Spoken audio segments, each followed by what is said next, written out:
Dear me. Welp, we're still kicking. Making it to the 24th year of life is a pretty good accomplishment for us.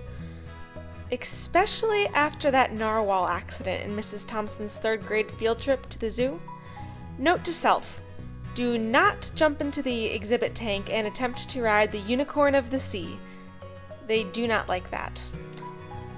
Although, it does make a great story now, so actually, you know what? Just go for it. But please remember to wear your shin guards that day. Puncture wounds to the shin in a tank of carnivorous animals doesn't make for a good situation. Also, you're going to have to write an apology letter to the zoo. We actually end up writing a lot of those. Just a heads up that our brain doesn't always make the most educated decisions, and we find ourselves getting in all sorts of interesting situations. But don't worry, all of those apology letters are actually super beneficial to our future, and they serve a purpose. You become an excellent writer because of those letters, so if anyone tells you you're being a delinquent, you can let them know it's only for the benefit of your future. We actually make a living writing ads for our local laundromat. It's kind of a funny story how we ended up there. Well, technically, we kind of lived there first. Not actually in the laundromat though, that would be weird. We lived in the Chinese food restaurant storage closet above the laundry facility. See, the lady who owns the place also owns the Chinese restaurant next door, and we worked out a pretty sweet deal with her for rent. We write ads for her laundromat company, and in return, we get the entire egg noodle shelf in the pantry along with 1 meal per day at her restaurant. I do have one piece of wisdom I'd like to instill in you though. Always, and I mean always, proofread your work.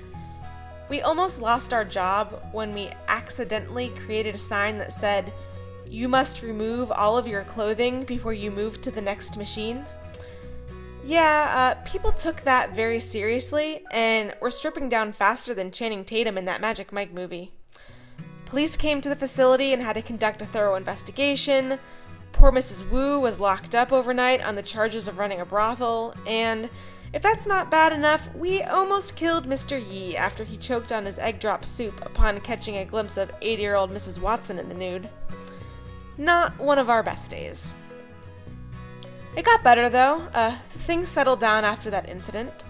In fact, Mrs. Wu was so pleased with our work that we got promoted to writing ads for both the laundry facility and the Chinese restaurant. We even got an award for our You've Got Me Wonton More campaign we put together for the lunch buffet. It's a lot of walk.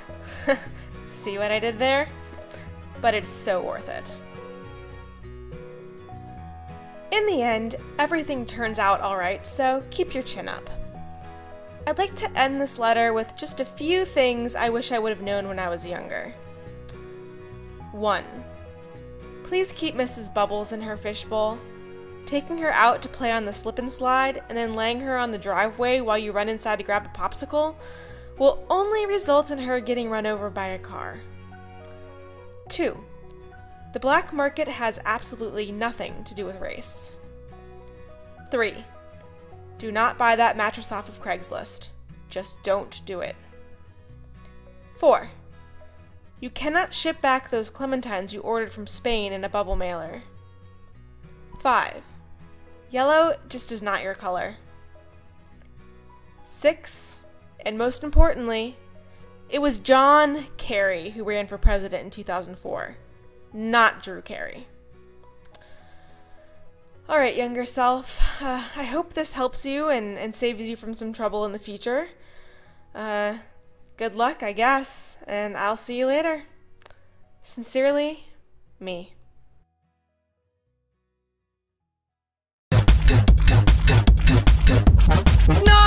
Narwhals swimming in the ocean, causing a commotion, cause they are so awesome. Narwhals swimming in the ocean, pretty big and pretty wide, they beat a polar bear in a fight. Like an underwater unicorn, they've got a kick-ass facial harm, they're the Jedi of the sea.